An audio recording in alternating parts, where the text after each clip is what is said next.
Hey, this is Ish. Are you struggling trying to figure out what to do on your trip to Hawaii? Well, in this video, I'm going to share my memorable experience swimming off the Kona coast at night with Manta Ray. This is a must-do. I'm going to explain what company I went with, how much it costs, the camera I used to record, and all the other details you need to know about this memorable experience coming up right after this.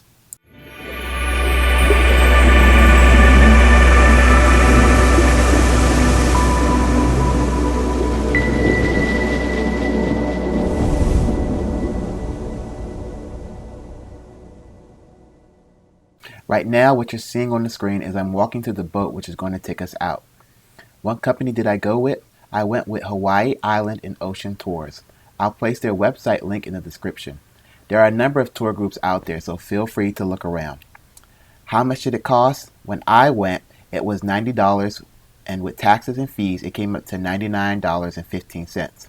As of this recording, it cost $111 for an adult and $80 for a child. That does not include taxes and fees. What's included in that cost? They provide the snorkel and the mask. At checkout, I had to list my shirt size for the wetsuit. So they provide you with a clean, dry wetsuit and you return it when you finish. You can't keep it. You just have to come wearing a bathing suit and make sure to bring a towel.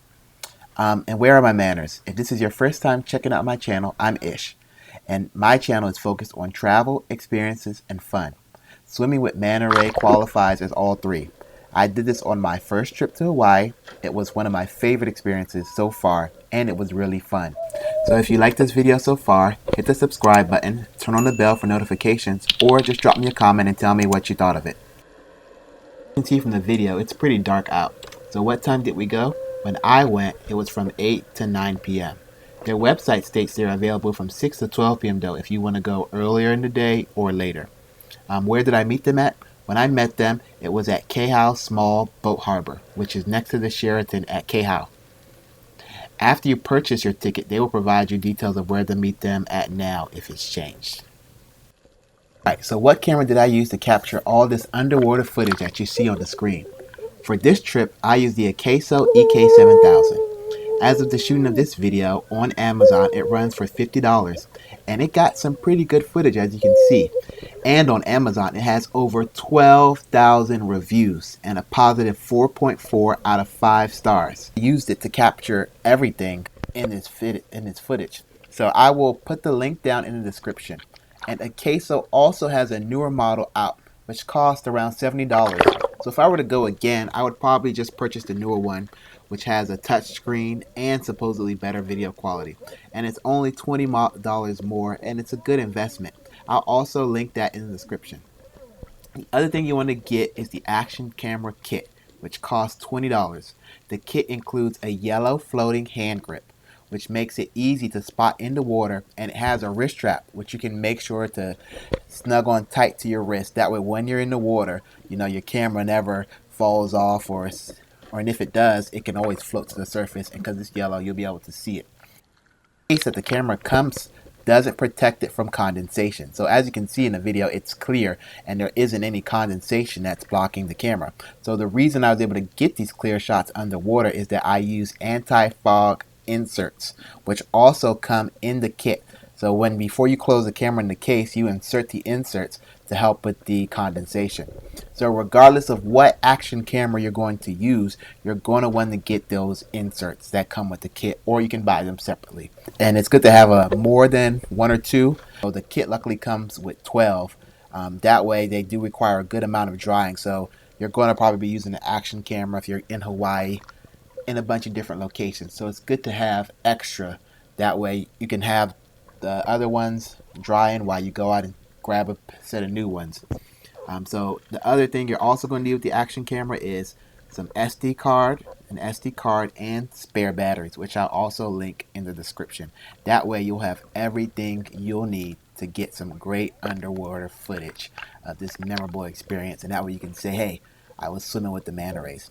And the good thing about Hawaii Island and Ocean Tours is they also offer a GoPro to rent upon request. But I think it's worth it, in my opinion, to just invest and get an action camera, because yeah, you can rent the GoPro for this experience with Hawaii and Island and Ocean Tours. But then say if you go to the beach or say you go snorkeling somewhere else in Hawaii, then you may not have that option to rent it. So I've had the action camera now for 3 or 4 years, and I've used it on other trips. And if you check out my channel, you can see other videos from it.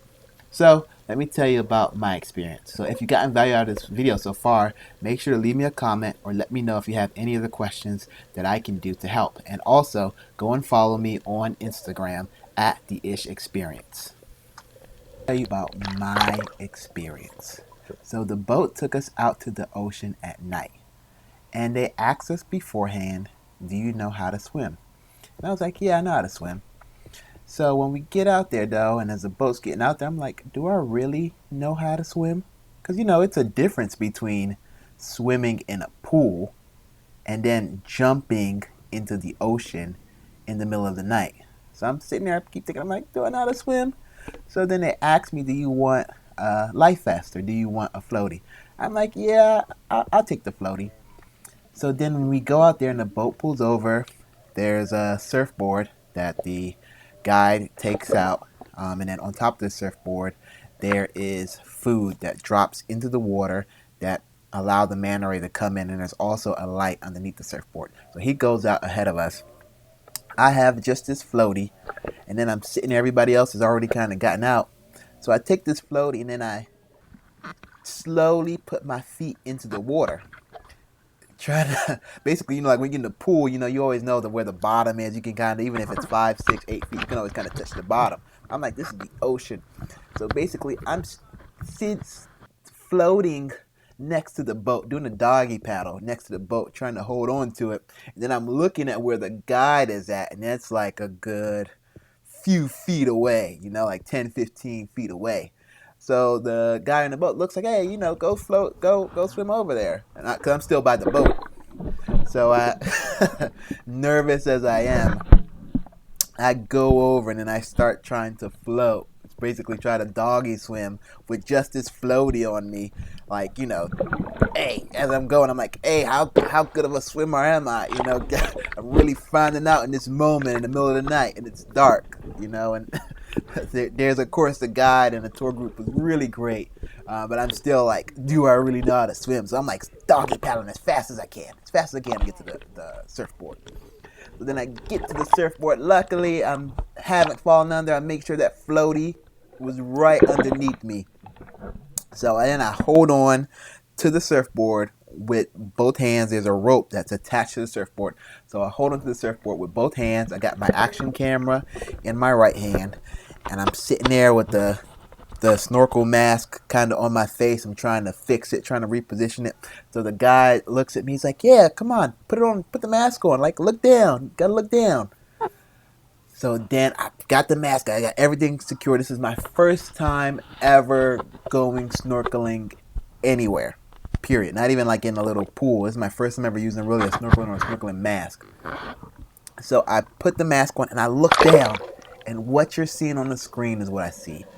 The manta rays are there, and the camera does a great job of capturing the video and footage, but it was just amazing to be in the water looking down at the manta ray. And the thing about the manta ray is, as you see, they're doing like a circular pattern up. And why they're doing that circular pattern is because the food is dropping down from the top. With the surfboard, there's a hole in the surfboard, so the food's dropping down. So the manta rays circle underneath the surfboard to come up and to catch the food. So I'm holding on with both hands, and I'm watching as the manta ray come up and circle. And it's such a beautiful thing. And then to kind of be in the water, you don't even really feel cold. The only thing is maybe some salt water may come in really good. So even though I'm a pool swimmer, in the middle of the ocean, being now an ocean swimmer, it was such a cool. And the thing too about the manta ray, which was very interesting, was that the manta ray would actually, as they come up, like I said, and they're circling up to get that food, they would actually come so close to the surfboard that they would actually knock you off. Like there were a couple of times where I actually like was holding on and I had to like basically try to come as much as I can to the surface of the water, pulling all my legs back, basically stretching out. That way it wouldn't touch me. But even at that times, there would be times when the manta ray would actually kind of hit and then it would knock me off, and then I would just, luckily still have the floaty, still have everything, and I just swim back to the surfboard, and then hold on tight again, and then another one may come a few minutes again and basically hit you or knock you off again. So that's how close they come to you. They come close enough to you, in this case when I went out, that they actually were touching and actually knocking you off a little bit. So either way though, I'm glad I went with a great group. I'm glad I jumped in. It was an amazing experience snorkeling with the manta rays. It's something that I hope I could do again. Mahalo. Hey, well, thanks again for watching. If you like this video, please hit the like button. Go check me out on Instagram at TheIshExperience. Also, hit the subscribe button if you want more content like this. In the comments below, answer the question of the day. Have you gone snorkeling before? If so, what was that experience like? And what snorkeling tips do you have? So, let me leave you with this. You don't have to go snorkeling at night in the middle of the ocean with manta ray. But I challenge you, go out there and have a new experience today. And I'm going to let the manta ray, the stars of the show, I'm going to let them have the closing minutes and let you check out and just see how wonderful these creatures are.